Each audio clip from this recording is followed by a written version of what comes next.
Vivimos actualmente en un mundo cambiante, incomprensible y por mucho desalentador.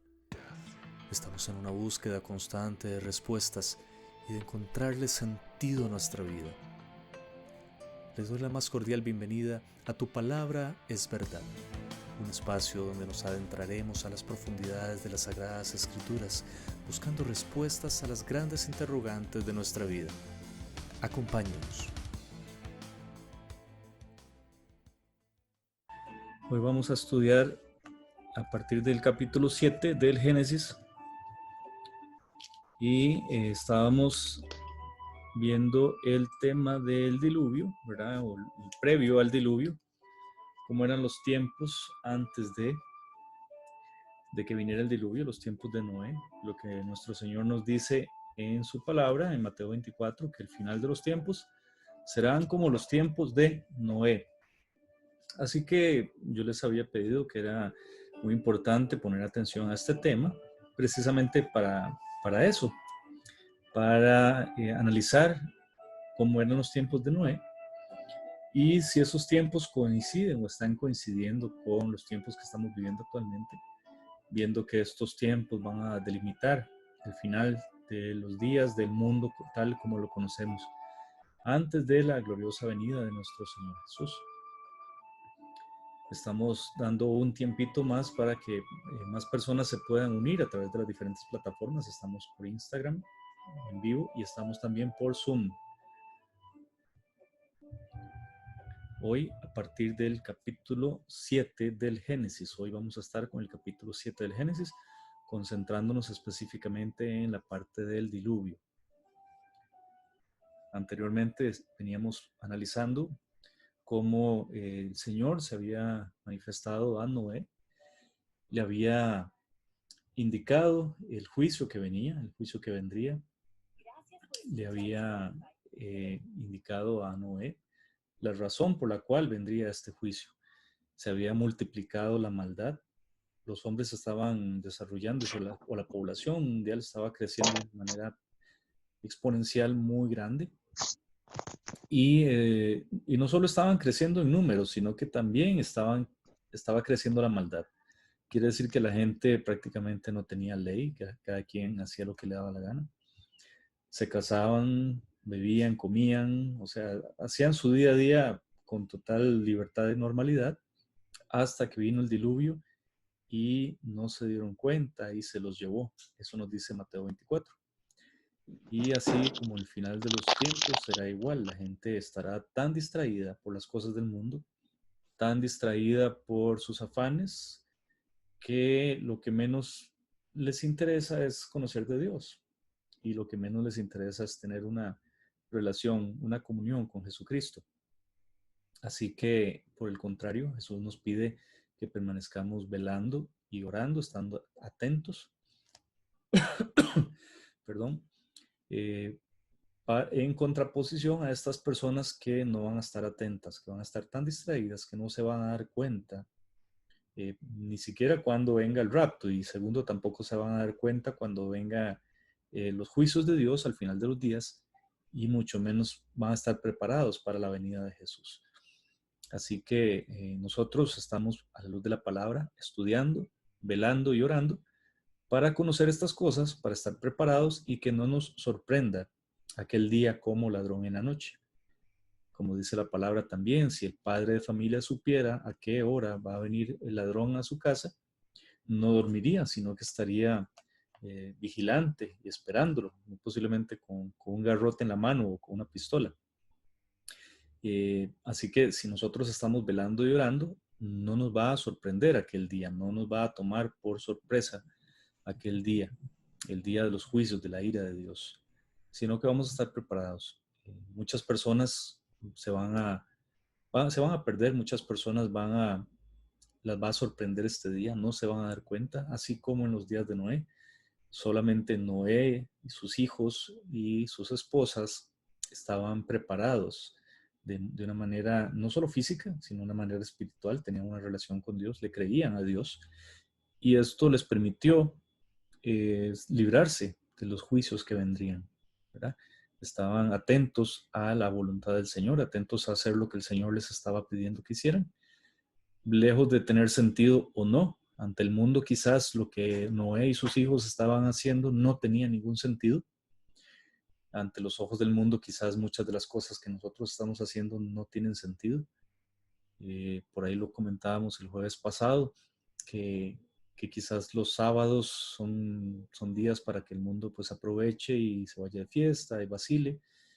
Y quizás nosotros hemos decidido desde hace algún tiempo, ¿verdad?, reunirnos los sábados para compartir de la palabra, pudiendo estar perfectamente haciendo cualquier otra actividad. Pero de eso se trata precisamente. Lo que nosotros hacemos es prácticamente locura ante los ojos del mundo. No tiene sentido, no se logra explicar ante los ojos del mundo. No lo entienden.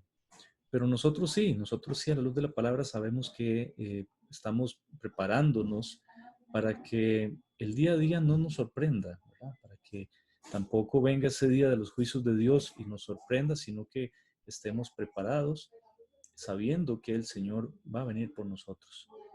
Vamos a orar para comenzar pues ya nuestro estudio de hoy, que está en Génesis capítulo 7, o a partir del capítulo 7 trataré de desarrollar este capítulo, y si nos da tiempo pues continuamos un poco más allá.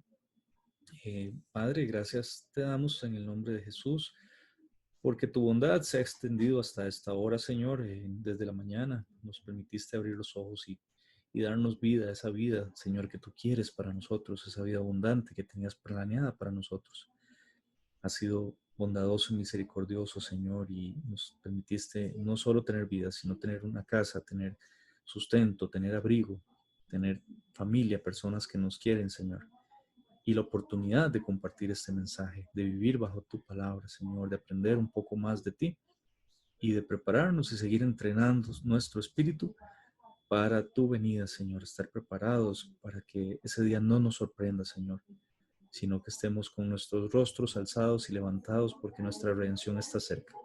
Gracias en el nombre de Cristo Jesús. Amén y amén. Muchas gracias a todos los que se están conectando en las diferentes plataformas. Vamos a leer el capítulo 7 del Génesis. Voy a leerlo de corrido y vamos sobre la marcha explicando de qué se trata. Dijo luego el Señor a Noé: entra tú y toda tu casa en el arca, porque a ti te he visto justo delante de mí en esta generación. De todo animal limpio tomarás 7 parejas, macho y su hembra, más de los animales que no son limpios, una pareja, el macho y su hembra. También de las aves de los cielos 7 parejas, macho y hembra, para conservar viva la especie sobre la faz de la tierra. Porque pasados aún 7 días, yo haré llover sobre la tierra 40 días y 40 noches, y raeré de sobre la faz de la tierra todo ser viviente que hice. E hizo Noé conforme a todo lo que mandó el Señor. Era Noé de 600 años cuando el diluvio de las aguas vino sobre la tierra. Y por causa de las aguas del diluvio entró Noé al arca, y con él sus hijos, su mujer, las mujeres de sus hijos, de los animales limpios y de los animales que no eran limpios, y de las aves y de todo lo que se arrastra sobre la tierra, de 2 en 2 entraron con Noé en el arca, y macho y hembra, como mandó Dios a Noé.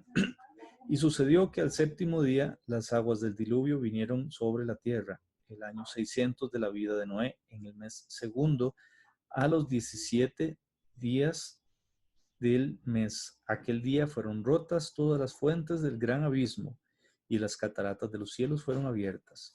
Y hubo lluvia sobre la tierra 40 días y 40 noches.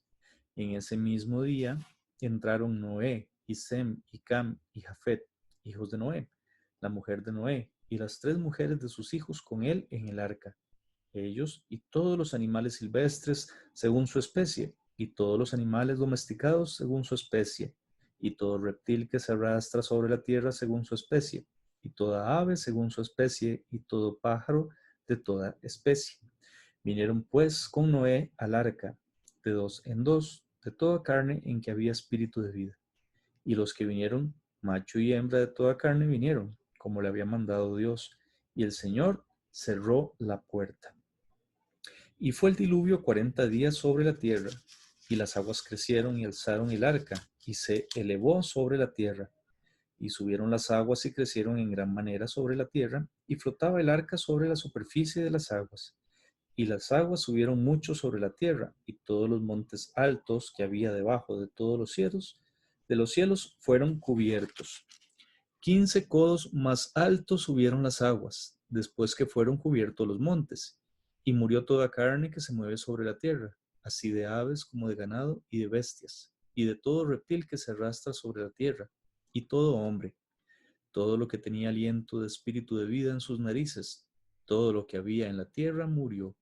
Así fue destruido todo ser que vivía sobre la faz de la tierra, desde el hombre hasta la bestia, los reptiles y las aves del cielo, y fueron raídos de la tierra, y quedó solamente Noé, y con los que él estaban, y los que con él estaban en el arca, y prevalecieron las aguas sobre la tierra 150 días. Este capítulo ya es impresionante porque nos deja ver ya el diluvio, el acontecimiento de los juicios de Dios sobre la tierra, lo que veníamos analizando anteriormente el jueves pasado, que era el previo a esos juicios. Habíamos visto cómo el Señor le dio la oportunidad a la humanidad, ¿verdad? Porque a través del testimonio de Noé, a través de su fe, a través de la predicación de su testimonio, las personas pudieron darse cuenta de la fe de Noé. Y esa fe puesta en práctica de Noé al estar construyendo un aparato que la gente no entendía para qué era. Recordemos que no habían visto un barco, no sabían que era un barco, estaban muy lejos del mar, no llovía, así que no tiene ningún sentido, ¿verdad? Lo que Noé estaba haciendo ante los ojos del mundo, ¿verdad? Porque ya el Señor tiene planes y cuando nos pide hacer algo, quizás no lo entendemos al momento, pero el Señor sí sabe el propósito por el cual nos pone a hacer eso. Y el propósito era que a través de esa fe lo iba a salvar a Noé. ¿Por qué lo iba a salvar? Porque él, al poner en práctica esa fe, iba a construir este artefacto, el cual iba a ser el instrumento para salvarlo y librarlo de aquellas aguas. Así que es una analogía de esa fe salvadora, la cual nosotros ahora la tenemos a través del sacrificio de nuestro Señor Jesús, que hemos sido salvos porque tenemos fe en Él, creemos en Él y lo hemos aceptado en el corazón como nuestro Señor y Salvador. Esa fe nos ha salvado, de la misma manera como esa fe salvó a Noé del desastre y del diluvio. Me imagino que pudo haber recibido millones de críticas, burlas, chota, lo molestaron, quisieron quizás impedirle que continuara con su labor, pero él se mantuvo firme, porque nosotros estamos llamados a agradarle a Dios y no a los hombres. A veces acomodamos no solo nuestro predicar, nuestro evangelio, sino también acomodamos nuestro testimonio, ya que tememos ser criticados, tememos no calzar, tememos no ser aceptados dentro de un cierto círculo social, dentro de las reglas que dictamina el mundo, y cambiamos nuestro discurso, cambiamos nuestra forma de ser, pero tenemos que mantenernos firmes, eh, apoyándonos en la palabra de Dios, apoyándonos en oración, pidiéndole a Dios fuerza, apoyándonos con personas que comparten nuestra misma identidad. Un sábado de estos tuvimos la oportunidad de predicar acerca de la verdadera identidad del cristiano y esa identidad nos hace identificarnos precisamente con otras personas que comparten esa misma identidad y nos da fortaleza para poder seguir adelante. Ahí Noé estaba encontrando fortaleza en la fe de Dios y entre ellos mismos, entre su núcleo familiar. Esa era su burbuja, para ponerlo en un contexto actual, la burbuja de Noé. Y ellos estaban predicando, ¿cómo? Bueno, con el ejemplo, construyendo algo por fe, caminando por fe. Y aquí el Señor le pide a Noé, una vez terminada el arca, le pide que entre porque lo ha visto justo, ¿verdad? Y no era que Noé no quebraba ni un plato, no mataba ni una mosca, no, se trata de que Noé era una persona que había sido justificada por la fe, así como los patriarcas Abraham y todos ellos también fueron justificados por la fe. Noé fue justificado por la fe y el Señor vio su corazón y le dijo que entrara al arca con toda su casa, con toda su burbuja, con sus 3 hijos, sus nueras y su esposa. Le pidió que pues también entrara con él varios animales, una pareja de cada especie, Sin embargo, también habla de 7 parejas. Normalmente nosotros tendemos a ver las películas o las historias, sabemos que fueron de 2 en 2. Sin embargo, también hay 7 parejas, ¿verdad? De todo animal limpio, porque cuando hemos estudiado el Levítico, que nos damos cuenta que hay animales limpios o animales puros y animales impuros, ya aquí el Señor estaba estableciendo que había esas dos divisiones, animales puros y animales impuros. Aquí no lo especifica, como les digo, eso está en Levítico sí especifica cuáles son esos animales. ¿Y cuál es la razón, verdad? De que haya 7 parejas de los animales limpios y una pareja de cada uno del resto de animales, de los animales que no son limpios. Bueno, cuando Noé baje del arca, ahí va a estar la razón o la justificación de por qué metió más animales limpios al arca que animales no limpios. No se preocupe, Vane, aquí estamos. Ojalá puedas continuar conectada a través del Instagram. Y estos animales puros, la idea era hacer el sacrificio. Como les digo, voy a adelantarme un poquitito, porque eso está al final, en el capítulo cuando veamos cuando Noé baja el arca. Y estos animales iban a ser utilizados para el sacrificio y también para comer. A partir de que termina el diluvio, ahí empieza, digamos, la, ¿cómo decirlo? La autorización de Dios para poder comer animales, porque hasta este punto no comían animales. Recordemos que desde que se crearon en el huerto del Edén, Adán y Eva, desde que se criaron ahí, ellos solo tenían acceso a comer frutas, vegetales, semillas, todo lo que producía la tierra. Sin embargo, animales no se los comían. Una vez que ellos entran en pecado, los animales los matan para sacrificio, no para comer. Es sino hasta después del diluvio, cuando ya Noé baja el diluvio, cuando las aguas se han calmado, que ya los seres humanos pueden comer animales. Así que estos animales, 7 parejas de a todo animal limpio, iban a servir no solo para el sacrificio, sino también para sustento de Noé y de su familia. Ya los otros animales, que esos sí eran en parejas, esos eran para reproducción, para que continuara la reproducción. El pasaje de Levítico ahorita no lo tengo a mano. Voy a buscarlo, Cris, y te lo paso ahí por mensaje. Yo tengo un estudio completo del Levítico.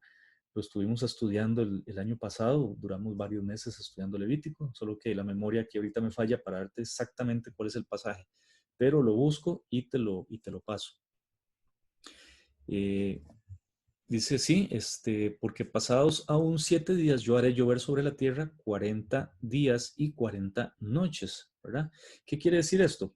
Que Noé entra al arca y no cae toda la lluvia inmediatamente, sino que pasa ahí 7 días. Y después de 7 días hace llover, ¿verdad? Acuérdense una cosa, que en este momento no llovía, hasta este momento no existían las nubes, no existía la lluvia, y todo esto es nuevo para ellos, ¿verdad? Entonces, cuando el Señor les dice que va a llover, pues realmente Noé no sabe de qué se trata, sino que él confía, porque el Señor le dice, métase al arca porque yo voy a destruir todo. Ok, perfecto, yo no sé cómo usted lo va a destruir, pero yo me meto ahí, usted me dice, yo lo hago, no hay ningún problema. Y Noé hizo todo conforme a lo que el Señor le mandó. Eso es el espíritu, el corazón que quiere el Señor de nosotros. Hay una parábola en uno de los evangelios que habla de un rey que tenía 2 hijos y que le pidió a uno de los hijos, o les pidió a los hijos que hicieran algo. Uno de los hijos le dijo que no quería ir, que qué pereza, y se mostró, digamos, con actitud un poco rebelde o perezosa, pero al final fue y lo hizo. Recapacitó, lo pensó mejor y terminó haciendo lo que el padre le había dicho. Sin embargo, el otro, cuando el padre le pide que haga algo, él le dice, sí, señor, claro, yo lo hago, pero no lo hizo. Entonces, aquí compara dos corazones, ¿verdad? Que es mucho mejor no estar hablando tanto y hacer la voluntad del Señor que andar diciéndole, sí, Señor, yo lo hago, claro que sí, yo me entrego en cuerpo y alma y corazón, y al final no cumple la voluntad del Señor y de nada sirve. Así que las palabras se las lleva el viento, lo que el Señor ve es el corazón, y cuando ponemos en práctica, la intención del corazón se muestra, se revela a través de esa acción que ejecutamos. Así que eso es lo que llamamos el testimonio. Si usted quiere saber qué es el testimonio y si usted está dando testimonio de la voluntad de Dios, eso se refleja con sus acciones, se refleja con sus actos. Y eso no nace, digamos, de uno mismo, eso nace de estar alimentándonos con la palabra para saber qué es lo que Dios demanda de nosotros. Al estar alimentándonos con la palabra, somos llenados del Espíritu y ese Espíritu nos permite caminar en esas obras que fueron preparadas por Dios de antemano para que anduviéramos en ellas. Eh, Noé dice que tenía 600 años cuando entró al arca, cuando vino el diluvio. Recordemos que a los 500 años él empezó a engendrar hijos. Quiere decir que cuando vino el diluvio, a los 600 años, los hijos ya tenían 100 años, ya eran grandes, así que perfectamente pudieron haberle ayudado a Noé a construir el arca. Quizás al principio estaba solo, puesto que sus hijos eran niños. En los primeros años pudo haber sido una labor solitaria, pero también esto nos enseña de que él también tenía una función sacerdotal en su hogar, criando y enseñando a sus hijos bajo esa fe. Perfectamente estos hijos pudieron haberse descarriado, pudieron haber decidido no ayudarle a Noé, pero se ve que ellos le ayudaron. ¿Cómo lo sabemos? Porque ellos también entraron al arca. Quiere decir que también ellos fueron salvados por la fe, no por las obras, ¿verdad? No quiere decir que porque le hayan ayudado a Noé ya tenían el boleto comprado, sino que no solo le ayudaron, sino que eso era un reflejo de la fe que ellos ya tenían en su corazón. ¿Y por qué solamente Noé y su familia? Bueno, habíamos hablado de que los ángeles se habían mezclado con las mujeres, con las hijas de los hombres, creando muy posiblemente una raza híbrida, monstruitos o cosas deformes, alterando la genética humana. Había gigantes, eso no es normal. Cuando dos personas se unen, no es normal que nazcan gigantes de esa unión. Eran personas de renombre, grandes varones, como dice la palabra. Quizás de ahí vienen todas las historias de los superhéroes. Hoy en día estamos muy acostumbrados a ver superhéroes en nuestro imaginario colectivo, ¿verdad? Personas que tienen poderes y cosas que normalmente el ser humano normal no la puede hacer. Y esto, nada raro que venga desde acá, de que esa época realmente hubiera hombres impresionantemente fuertes, impresionantemente grandes, con habilidades y capacidades extraordinarias, que sobresalieran definitivamente entre la masa. Y toda esta mezcla pervirtió la naturaleza humana, pervirtió la genética humana. Y tras de eso se multiplicaban con maldad. No solo tenían grandes facultades físicas, sino que también eran malos de corazón. Sin embargo, los hijos de Noé mantenían el diseño original de Dios, igual que Noé. Noé era perfecto en sus generaciones y no es que no mataba una mosca, no era que no pecaba, significa que mantenía su linaje, mantenía su ADN tal cual el Señor lo había diseñado desde el huerto del Edén. Y Dios necesitaba que ese linaje prosiguiera, se permitiera a través del tiempo, se continuara a través del tiempo o prevaleciera a través del tiempo, perdón, porque a través del linaje de Noé vendría el Mesías, algunos cientos de años después. Así que esta es la razón por la cual sus hijos también entran. Primero porque tenían fe y segundo porque eh, también cuidaban o mantenían ese linaje o su ADN perfecto, tal como lo tenía Noé. Y sus esposas, no tenemos dato mayor de quiénes eran estas personas o de qué tribus procedían, si eran hijas de o descendientes de Caín, no lo sabemos, pero sí estamos claros en una cosa, que incluso después del diluvio hubo gigantes todavía en la tierra. Para el tiempo de David, David peleó con Goliat, un gigante de muy posiblemente 3 metros. Algunos reyes también eran gigantes en la tierra de Canaán, donde el pueblo de Israel tenía que ir a conquistarla. 12 espías subieron a la tierra de Canaán, eso está en Números, y esos espías se devolvieron asustados porque habían hombres gigantescos, tan grandes que ellos parecían langostas a la par de estos hombres. Así que vemos que incluso después del diluvio también había gigantes. ¿Y cómo es esto? Si se supone que toda esa generación alterada genéticamente murió en el diluvio, ¿cómo podemos opinar que o encontrar una explicación al hecho de que hubo gigantes incluso después del diluvio, hasta en los tiempos de David incluso. Y es que, si bien es cierto, los hijos de Noé y Noé mantenían su genética intacta, no estaban mezclados, no estaban pervertidos genéticamente, sus esposas o las esposas de sus hijos no sabemos si ellas también estaban intactas genéticamente.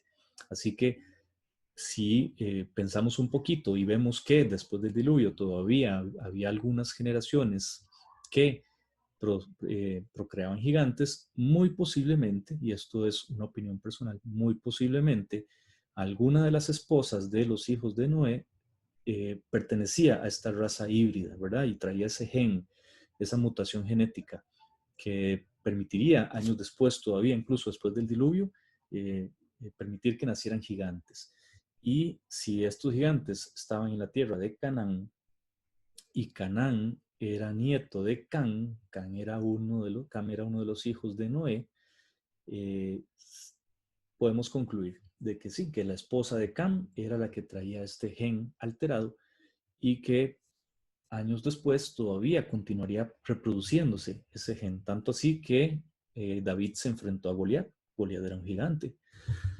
Pero quedémonos en este punto, ¿verdad? Cuando ellos entran al arca, como Dios le había mandado, y a los 600 años de la vida de Noé, en el mes segundo, los 17 días del mes, en aquel día fueron rotas las fuentes del gran abismo y las cataratas de los cielos fueron abiertas.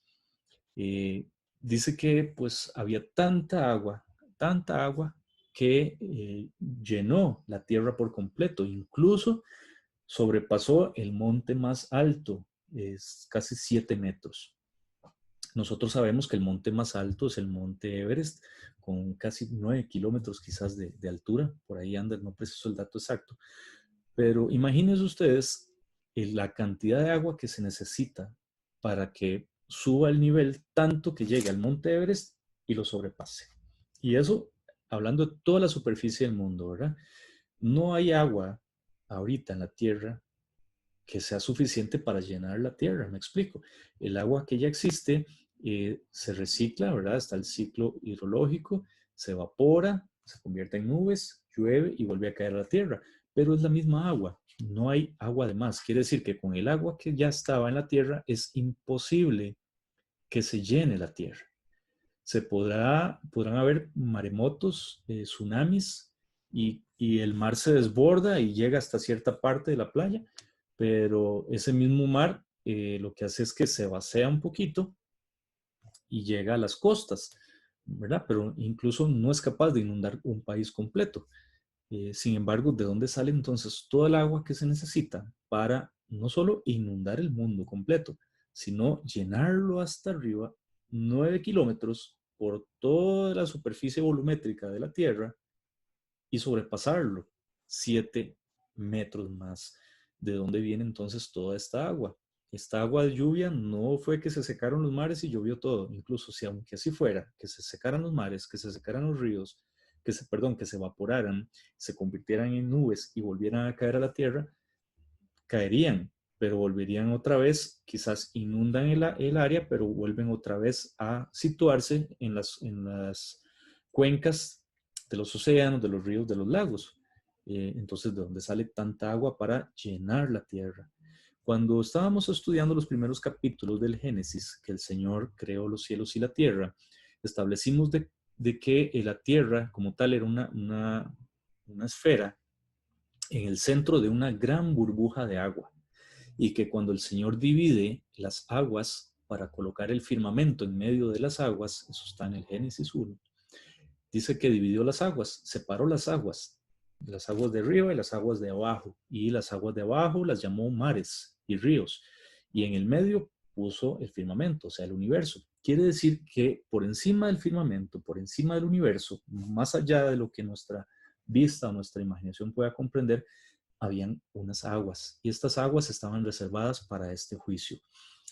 Cuando dice que se abrieron las fuentes del abismo, habla de que esta agua vino de algún lado.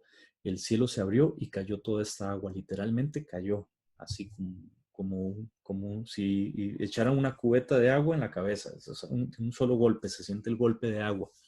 Y esta agua sí tiene sentido, de que esta agua que era extra al agua que ya existía debajo del firmamento, o sea, llamado mares, lagos, ríos, tiene todo el sentido del mundo que esta agua adicional que estaba por encima del firmamento, de alguna manera sobrenatural que no lo comprendemos, esta agua sí sería el agua que caería sobre la tierra. Y para que se sorprendan un poco más, datos científicos descubrieron en la NASA hace un tiempo atrás que en una parte muy remota del universo habían unos bancos de vapor de agua que no encontraron explicación científica de cómo ese vapor de agua estaba en esos bancos reservados ahí en unos confines del universo. Ahora todo tiene todavía más sentido. La Biblia es más moderna que y el periódico que va a salir incluso mañana, que las noticias que van a salir mañana. Y desde hace 6.000 años nos está contando que estas aguas ya existían, lo que los científicos vienen hoy en día a descubrir, que hay agua en el universo, en forma de vapor, obviamente. ¿Y por qué vapor? Bueno, estas aguas del diluvio, cuando esas aguas bajaron, estas aguas tuvieron que haberse evaporado y se fueron a algún lado. No quedaron en forma de nubes, porque una vez más, imagínense que toda esa agua que inundó el planeta se convirtiera en nubes y lloviera otra vez, se volvería a inundar el planeta. Entonces, esta agua subió y en algún lado se tuvo que haber guardado. Y sí, ya los científicos descubrieron que hay bancos de vapor en zonas muy, muy alejadas del universo. Es impresionante cómo hoy en día las personas no creen en este mensaje, cómo las personas no validan la palabra de Dios, no creen, piensan que esto lo escribió un ser humano. Y si bien es cierto, sí lo escribió un ser humano, entiéndame, pero fue inspirado por Dios. Dios a través del Espíritu Santo le redacta al ser humano lo que tiene que escribir. Esto no es sabiduría humana, es sabiduría divina que viene de lo alto. Y plasmado acá desde el puro principio. Ya estamos viendo cosas científicas. Todos los que hemos podido estudiar los primeros capítulos nos dimos cuenta, los primeros capítulos del Génesis, nos dimos cuenta cómo hay datos científicos verídicos plasmados desde hace, como les digo, 5.000, 6.000 años, desde el inicio de la creación. Y bueno, pues llueve durante 40 días y 40 noches, ¿verdad? Es tanta la cantidad de agua que se necesitaron 40 días para que llenara la tierra. ¿Y por qué 40? ¿Se han puesto a pensar qué significa este número 40? Bueno, 40 es un número de la prueba, es un número que simboliza un periodo de prueba. Y esto que aconteció en este momento no es nada más y nada menos que un juicio de Dios para poner a prueba al mundo.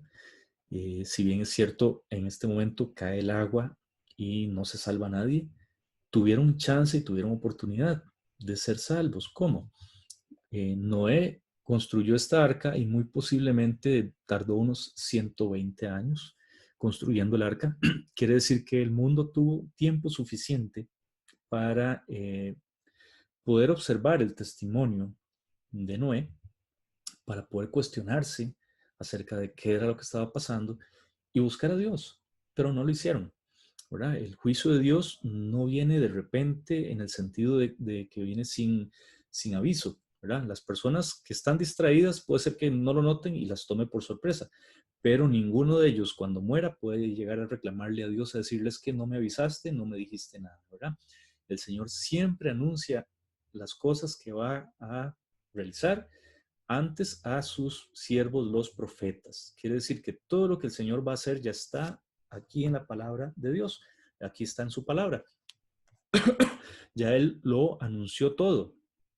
Todo lo que aconteció en los tiempos bíblicos anteriores, tanto en el Edén como en el diluvio, como en los tiempos de Abraham, como en la época de Israel en el desierto, con el Mesías, cuando Cristo vino, también vino a anunciar las cosas. Así que no hay excusa. Y nosotros también tenemos, a través de las profecías y de libros como el Apocalipsis, tenemos anunciadas las cosas que van a pasar. Ya el Señor nos cuenta a través de su palabra el final de la película. Quiere decir que no nos tienen que tomar por sorpresa las cosas que se han de llevar a cabo en el final de los tiempos. Así que el Señor, cuando ha traído juicio sobre la tierra, lo ha anunciado antes, ha dado chance antes. En este caso, a través del testimonio de Noé y de sus hijos, construyendo algo que era sin sentido ante los ojos del mundo, dedicados completamente a servirle a la obra del Señor, sin importar lo que el mundo dijera, lo que el qué dirán. Y también podemos ver reflejado este patrón de la forma de actuar del Señor en la destrucción de Sodoma y Gomorra. Porque cuando se da la destrucción de Sodoma y Gomorra, el ángel viene a advertirle a Lot qué es lo que el Señor va a hacer, que va a ser destruida la ciudad. Y no solo viene a advertirle a Lot y su familia, sino que vienen a salvarlos, vienen a sacarlos. La lluvia de fuego que cae sobre Sodoma y Gomorra, la destrucción de Sodoma y Gomorra, vino también de repente, la gente no estaba preparada, los tomó por sorpresas, menos a Lot y su familia, porque Lot y su familia los estaban advertidos y los sacaron antes de que viniera la destrucción. Así también lo hemos reflejado aquí en este pasaje. Noé y su familia fueron sacados antes de que viniera el diluvio. Pasaron 7 días encerrados en el arca, sin saber lo que estaba pasando por pura obediencia. Todavía no estaba lloviendo. No fue que empezó a llover y ya se le estaba metiendo el agua y no entró en carrera, ¿verdad? Y cerró la puerta. No, no. Ellos entraron por orden del Señor y 7 días después empezó el diluvio. Quiere decir que fueron puestos a salvo antes de que vinieran los juicios. Igual Lot y su familia fueron puestos a salvo antes de que vinieran los juicios. Y es lógico pensar que nosotros como iglesia, antes de que venga el juicio de Dios, antes de que venga el día de la ira del Señor, antes de que venga esa gran tribulación, esa semana 70 de Daniel que hace falta, esos 7 años de gran tribulación, es lógico pensar que nosotros que hemos sido justificados por la fe, que vamos a ser salvados de ese periodo de prueba, seamos sacados antes de que empiece el periodo de prueba. Así como Noé fue sacado antes del diluvio, así como Lot fue sacado antes de la destrucción de Sodoma y Gomorra, nosotros como iglesia vamos a ser sacados antes de que empiece la gran tribulación. Y dice que vinieron pues al arca Noé, a Noé al arca, de dos en dos, de toda carne en que había espíritu de vida, ¿verdad? Y los que vinieron, macho y hembra de toda carne vinieron, como le había mandado Dios, y el Señor cerró la puerta. ¿Qué quiere decir esto? Que los mismos animalitos hacen caso, los animales obedecen al Señor y a veces nosotros pues nos cuesta un poquito ser obedientes y los animales hacen caso. El Señor los llama, no fue que Noé fue a buscarlos de uno en uno y los tuvo que meter, ¿verdad? Y ir a buscar allá a la selva al león y empezar a arrimarlo con un palo porque si lo arrimaba se lo comía. Eh, no, el Señor empezó a llamar del todo el mundo a todos los animales. Los animales llegaron al arca. Es una forma para ver cómo también los animales son creación del Señor y le obedecen al Señor y el Señor se comunica con ellos perfectamente y ellos le hacen caso, ellos reconocen la voz del Señor, hacen caso, se acercan al arca y entran al arca. Y a Noé simplemente lo que le toca es estar ahí esperando que todos los animalitos entren y cuando ya han entrado todos, entra pues Noé y su familia, ya todos están adentro y el Señor cierra la puerta. Esto es sumamente importante de notar porque no fue Noé que bajó las compuertas, que le ayudaron sus hijos a cerrar la puerta cuando el último animal entró, sino que él simplemente se puso a salvo y el Señor cerró la puerta. Hablando también del Apocalipsis, lo que hemos estudiado, el martes antepasado vimos a la iglesia de Filadelfia y el martes pasado la iglesia de la Odisea, donde el Señor se presenta como la puerta, como el que tiene la llave, que nadie abre cuando Él cierra y nadie cierra cuando Él abre. El Señor Jesús es el que nos da el acceso al reino de los cielos. Él es el que tiene esa llave y nos da la llave para que nosotros podamos entrar al reino de los cielos. Si Él no nos da la llave, nadie puede entrar. Si Él cierra esa puerta, y la gente se queda afuera, ya nadie puede entrar. Esto lo podemos ver también con el pasaje de las 10 vírgenes, las sensatas y las imprudentes, que cuando vino el novio, las que tenían el aceite, que eran las sensatas, entraron con el novio. ¿Por qué? Porque el novio abrió la puerta y ellas entraron. ¿Y quién fue el que cerró la puerta? Fue el novio, ¿verdad? Esto es una figura de Jesucristo. Y Jesucristo cierra la puerta, el novio cierra la puerta y las que estaban afuera, que eran las insensatas, que fueron a buscar aceite, llegaron tarde, ya no pudieron entrar porque ellas no tenían la llave para entrar, la llave la tenía el novio y ellas no tuvieron la posibilidad de entrar ni de tener acceso a esta llave. De esta misma manera, Noé se le da el acceso, se le abre la puerta, él entra y el Señor mismo cierra la puerta. ¿Para qué? Para que nadie que él no le haya dado ese acceso pudiera entrar al arca.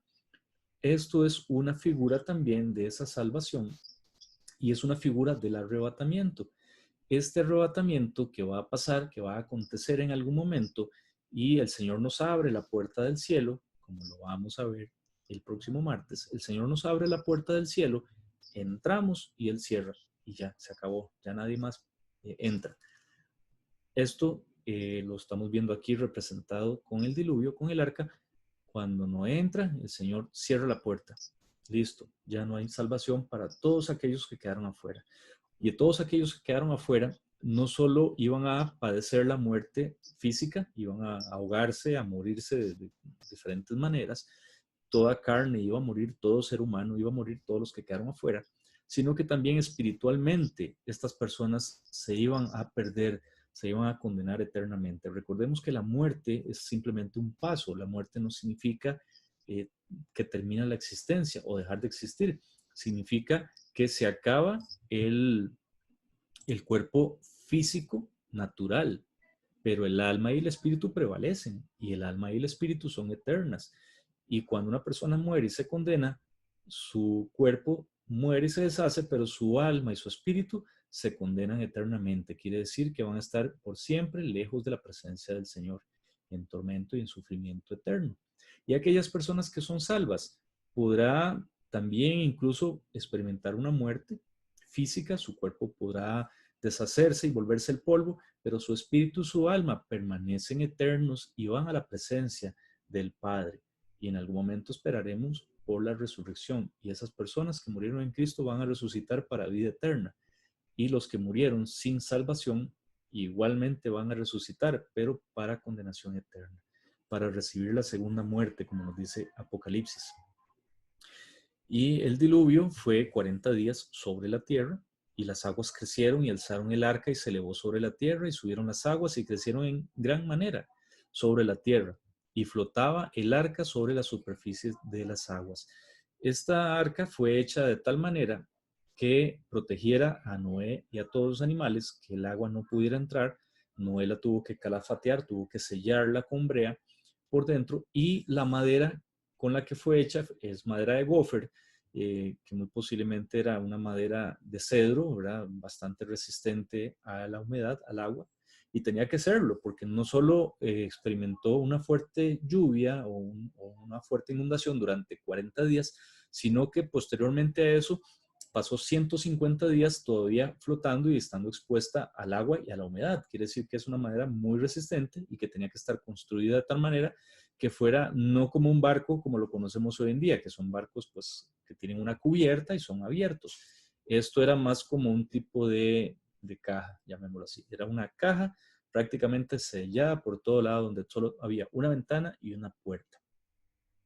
Y hablamos también de que esta misma palabra que se utiliza para arca, aquí en este capítulo, es la misma palabra que se utiliza en el Éxodo cuando se habla del canasto o de la cesta en la cual Moisés fue puesto en el río, ¿verdad? Recordemos que en aquel momento, cuando Moisés era bebé, había una directriz del faraón de matar a todos los niños pequeños, ¿verdad? Porque estaban los israelitas creciendo en una gran manera, y el faraón mandó a matar a todos los niños. Entonces, para poner a salvo a Moisés, lo pusieron en esa canasta, en esa cesta, y lo pusieron en el río, a navegar en el río.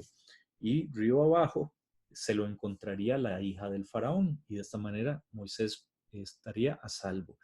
Es la misma palabra. Así que lo que experimentó Noé y su familia al ser salvados a través de un arca es lo mismo que experimentó Moisés al ser salvado cuando era bebé en un arca, en una canasta, ¿verdad? Igual no era una canasta abierta, era una canastita así cerrada para que el bebé pudiera permanecer con vida mientras lo rescataba la hija del faraón. Y de la misma manera, igual, nosotros, la iglesia del Señor, vamos a ser rescatados y vamos a ser salvados, no en un arca física, material, sino en un arca espiritual. Esa arca que es el Señor Jesús, ¿verdad? Esa arca que podemos hablar que estaba en el tabernáculo del testimonio, en el tabernáculo de la reunión, esa arca que contenía el testimonio de Dios, donde se manifestaba el Señor a Moisés y posteriormente a los sacerdotes, a los sumos sacerdotes. Esa arca que es Jesucristo, es el arca por la cual nosotros somos salvos. Es el arca por la cual nosotros tenemos esa salvación y no vamos a estar sujetos a los juicios del Señor. Avanzando un poquito más, vemos cómo también nos dice que 15 codos más alto que el monte más alto, subieron las aguas. 15 codos son aproximadamente 7 metros. Y murió toda carne que se mueve sobre la tierra, así como aves de ganados, de bestias y de todo reptil. Es interesante cómo lo que muere son los mamíferos, los reptiles y las aves. No menciona nada de los peces. Tampoco menciona que los peces hayan entrado al arca, ¿verdad? No menciona que Noé tuviera algún tipo de pecera o que tuviera un estanque o una palangana llena de agua para mantener con vida a los peces, sino que los peces mismos, pues, Dios los mantendría a salvo con estas aguas y no era necesario que estos peces entraran o que los animales de mar entraran al arca. Esto es importante, ¿verdad? Son datos que quizás los pasamos por alto, pero es válido preguntarnos, bueno, ¿y dónde están los peces en todo esto?